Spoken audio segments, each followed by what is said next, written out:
Hey everybody, Jay Superawesome here. I'd like to welcome you all to episode number 38 of my slasher movie archives. In this video, I will be giving my review for Kill Her Goats, released in 2023. Nobody is safe. Okay, so getting into the plot for this one, according to IMDb, Audra's graduation gift is her dream house, but it soon becomes a living nightmare when some uninvited guests come to her homecoming party who aren't very subtle about the fact that they don't approve of the home's new owner. Okay, so getting into my thoughts for this one. After seeing the trailer, I got really excited to see Kill Her Goats, so I immediately pre-ordered this 4K Blu-ray Steelbook combo. Unfortunately, this movie was a little bit of a mixed bag for me. The movie opens up with a written prologue that gives us some backstory of the movie setting, the Tup House, located at Cape Cod in a fictional town called West Craven. The story takes place and unfolds over the course of one day. The movie jumps around in time at the beginning, all on the same day still, giving us little hints of the things to come until we finally get to the story's main character, Audra, who has received the Tup House as her graduation gift, and to some, that just doesn't sit right. She has decided to have a housewarming party and has invited over some friends. It's this part of the movie that really drags for me, and that's a really odd comment for me to make considering how much nudity this movie has. A lot of the female actors in this movie were former Playboy playmates, so the movie does have quite a bit of nudity, but oddly, this movie probably has the most amount of nudity you could possibly imagine without actually showing a lot. That's really weird to say. This movie has some of the longest shower scenes that I have ever seen in a horror movie, and oddly, you really don't get to see a lot. And that led me to wonder, what's the point of spending all this time with these nude characters who are nude but covering themselves up? I know it's a nitpick complaint, but it was something that I noticed, so I thought it was at least worth mentioning. I think overall my biggest issue for this movie was the story. I really didn't like the story all that much. Now, I don't watch slasher movies for award-winning storytelling, but there was a twist that happens later on in the movie that I didn't really care all that much for.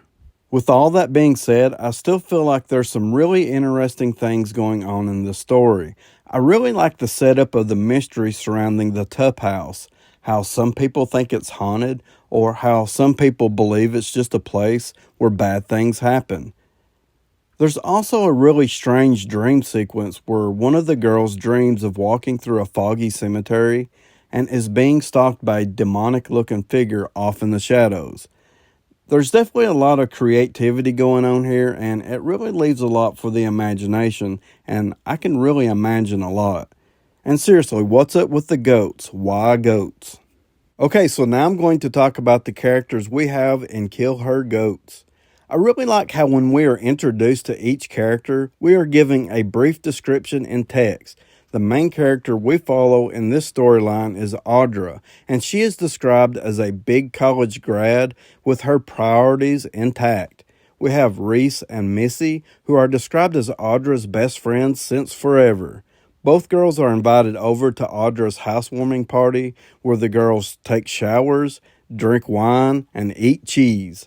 Audra and Reese stay up late to watch horror movies, while Missy goes to bed early and dreams of roaming through a cemetery. Some of the side characters we have are Haley, Audra's sister, Devin, Audra's ex-boyfriend, and Autumn, Devin's pretty new girlfriend. Overall, I have to say that I really enjoyed these characters. These girls were really easy on the eyes and didn't mind being nude. Some of them showed us a lot more than others. And I thought for a slasher movie, the acting was very solid, so definitely some great casting here.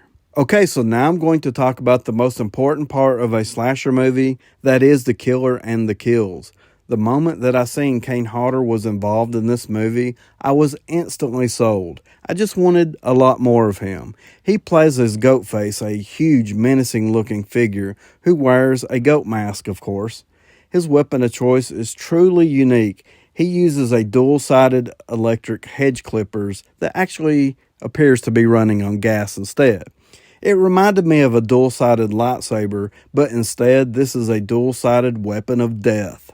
There was definitely a lot of creativity put into the killer and the killer's weapon of choice, and the movie does offer even more surprises. And as far as the kills go, the movie has a pretty high body count. The movie opens up with 2 early kills, and then we have to wait a good while before the body count picks up. We have people getting cut up with the dual-sided hedge clippers. The person's throat gets ripped out. We have a decapitation with a really cool-looking machete. And that's just to name a few. This movie does have a lot more to offer in terms of kills, all done with extremely gory practical effects. Overall, I really enjoyed Kill Her Goats. It's a fun and entertaining slasher movie. I do have some mixed feelings about the story and the pacing. I don't know why I had such high expectations for the story for this one. I think I was caught up in the mystery, wondering what was up with the goats, but maybe that's something they could explore further in a future sequel, if we get one. If you're a slasher fan, I definitely think this one's worth checking out. As of this recording, there is no score on IMDb. I'm going to give Kill Her Goats a 6.5 out of 10. Remember, evil never dies, it just rests a while. It watches, it waits. Please like, subscribe, comment below. Let me know if you have seen Kill Her Goats, or just let me know what you think about my review. And as always, I would like to thank you all for watching.